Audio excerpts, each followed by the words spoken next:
नमस्कार. मराठी भाषा विश्व या माझ्या युट्यूब चॅनलमध्ये आपणा सर्वांचं पुन्हा एकदा स्वागत. आज आपण इयत्ता 9वी कुमार भारतीचा जो काही पाठ आहे, पाठाचं नाव आहे नात्यांची घट्ट वीण. हा पाठ आणि त्याचं स्पष्टीकरण आपण मागच्या व्हिडिओमध्ये पाहिलेलं आहे.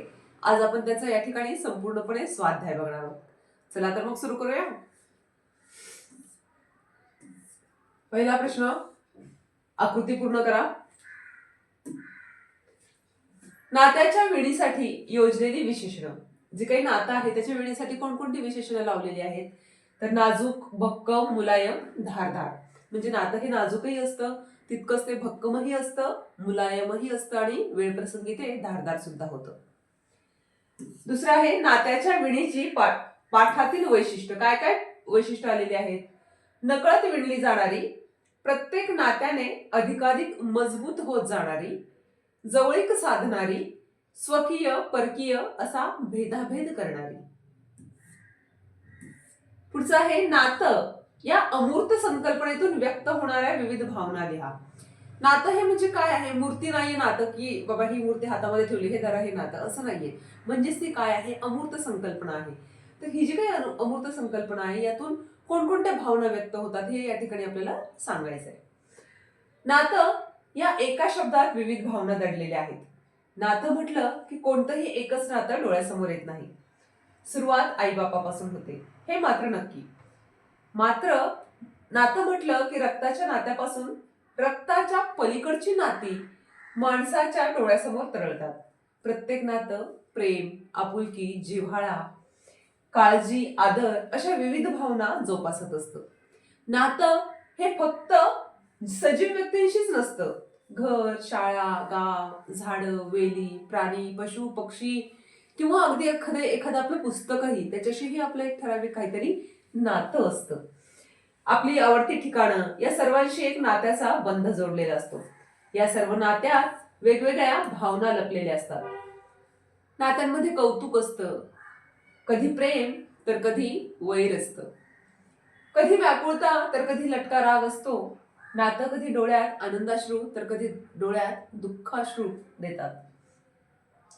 नातं कधी वाट बघायला लावतं तर कधी चुकलेल्या पायांना वाट दाखवण्याचं काम करतं. प्रत्येक नात्यात वेगवेगळे भाव असतात. कुणी दगडात नातं शोधतं तर कुणाला जिवंत माणसात दगड सापडतो. बघा, अतिशय सुरेख असं वाक्य आहे की कुणाला दगडात देव सापडतो म्हणजे नातं सापडतं, तर कुणाला जिवंत माणसामध्ये दगड सापडतो. पुढचा प्रश्न आहे, खालील वाक्यांसाठी समान आशयाच्या ओळी पाठातून शोधून लिहा. पारितोषिक आणि शिक्षा या तंत्राचा उपयोग आई मुलाला घडवताना करते. पारितोषिक म्हणजे बक्षीस. असे घडवताना कधी कुंचल्याच्या हळुवारपणे रंग रेखत तर कधी छिन्नीचे कठोरपणे घाव घालत तिचं काम चालूच असतं. या आशयाच्या ओळी या पुस्तकामध्ये पाठामध्ये आलेल्या आहेत. जीवनाच्या प्रवासात वडिलांचे मार्गदर्शन घेतले जाते. मुलाची जगण्याची वाट थोडी कमी खडतर व्हावी म्हणून बाप नावाचं वल्ल हातात धरून भवसागर पार करण्याचा प्रयत्नही केला जातो. पुढचा प्रश्न आहे, वर्गीकरण करा. या ठिकाणी जन्माने प्राप्त नाती आणि सानिध्याने प्राप्त नाती अशी दोन आपल्याला ठिकाणी वर्गीकरण करायचे आहे. जन्माने कोणकोणती नाती आपल्याला प्राप्त होतात? त्याच्यामध्ये आई, वडील, आजी, भाऊ, बहीण. आणि सानिध्याने प्राप्त होणारी नाती गुरु, मित्र, मैत्रीण, हितचिंतक, शेजारी. पुढचं आहे, खाली दिलेल्या मुद्द्यांच्या आधारे फरक स्पष्ट करा. तारुण्यातील नात्याचा प्रवास आणि वार्धक्यातील नात्याचा प्रवास यामधला फरक आपल्याला स्पष्ट करायचा आहे. तारुण्यात अहंगंड असतो, वार्धक्यात भावना, विकारांचे बाह्य आवरण गळून पडते आणि एक निकोप मन समोर येतं. मान, अपमान, प्रतिष्ठा अशा बाह्य भावना, विकारांनी मन व्यापलेलं असतं या ठिकाणी. म्हणजे तारुण्यामध्ये काय असतो? अहंगंड असतो, मान अपमान असतो, प्रतिष्ठा हे बाह्य विकार असतात. तसं वार्धक्यामध्ये येत नाही. वार्धक्यामध्ये या सगळ्या गोष्टी गळून पडतात. पुढचा प्रश्न आहे, सोमत आहे हा, की माणसाच्या जडणघडणीत असलेलं नात्याचं महत्व सोदाहरण स्पष्ट करा. माणूस जन्माला आल्यापासून मरणापर्यंत अनेक नात्यांमध्ये बांधलेला असतो. माणसाच्या जडणघडणीत ही नाती त्याच्या सोबत असतात. बाळ जन्माला आला तेव्हा बाळाला प्रथम पाऊल टाकताना त्याची आई त्याच्या सोबत असते. त्याची काळजी घेण्यासाठी बाबा, आजी, आजोबा आणि इतर नातेवाईक त्याच्या सोबत असतात. ही सर्व नाती त्या बालकाची जडणघडण करण्यास महत्वाची भूमिका बजावत असते. थोडं मोठं झालं की त्याच्यासोबत मित्र, शेजारी आणि इतर नाती जोडली जातात. सुखदुःखात सोबत देणारे मित्र, सल्ला आणि मदत करणारे शेजारी, उपदेश देणारा गुरुजन वर्ग त्याच्या सोबत असतो. नंतर लग्न झाल्यावर बायको, मुलं आणि नातेवाईक त्याच्या जडणघडणी जबाबदार ठरतात.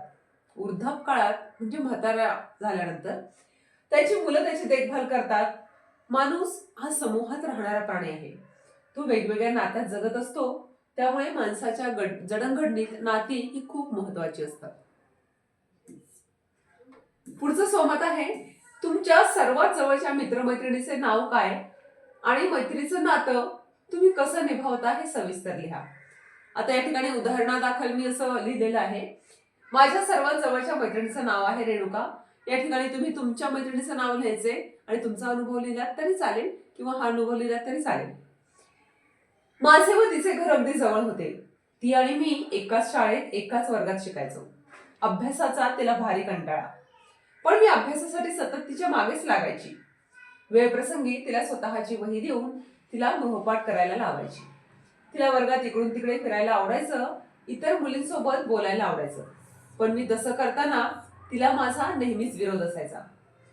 तिनं असं फिरून किंवा बोलून टाइमपास न करता स्वतःच्या अभ्यासाकडे लक्ष द्यावं असं मला वाटायचं. तिचं बोलण्या फिरण्यामागचं कारणही तसंच होतं. आम्ही 3री-4थीत असू तेव्हाच तिची आई मरण पावली होती. घरी वडील आणि 2 लहान भावंड या सगळ्यांची घरची कामं तिलाच करावी लागायची. मी जायचे जमेल तशी तिला मदत करायला, कारण मला तिला अभ्यासाला बसवायची गडबड असायची. शेजारीच तिची चुलती राहायची. आम्ही तिला माय म्हणायचो. माय खूपच प्रेमळ होती. मायच्या प्रेमाची ऊब रेणुकाला जगण्यासाठी हिंमत द्यायची. पण दुर्दैवाने रेणुकाला मध्ये शाळा सोडावी लागली. आता संध्याकाळचा डबा आम्ही तिच्याच घरी तिच्यासोबत जेवायचे. पुढे माझ्याही जबाबदाऱ्या आणि अभ्यास वाढत गेला. हळूहळू माझं तिच्या घरी जाणं कमी झालं. तरीही मी आणि रेणुका आणखीनही चांगल्या मैत्रिणी आहोत. सुखदुःखात एकमेकीची सोबत करत ती तिचं आणि मी माझं आयुष्य जगत आहोत. आज या प्रश्नाच्या निमित्ताने परत तिच्या आठवणीनं माझे डोळे पाणावले हे मात्र खरं. या ठिकाणी या पाठाचा स्वाध्याय संपलेला आहे. अशीच आपल्यात सुद्धा एक आता रोज रोज माझे व्हिडिओ बघून आपल्यामध्ये सुद्धा एक नातं निर्माण झालेलं आहे. गुरु शिष्याचं असेल किंवा एक मार्गदर्शकाचं असेल, हे नातं असंच जपूया. पुन्हा भेटूया पुढच्या व्हिडिओमध्ये. धन्यवाद.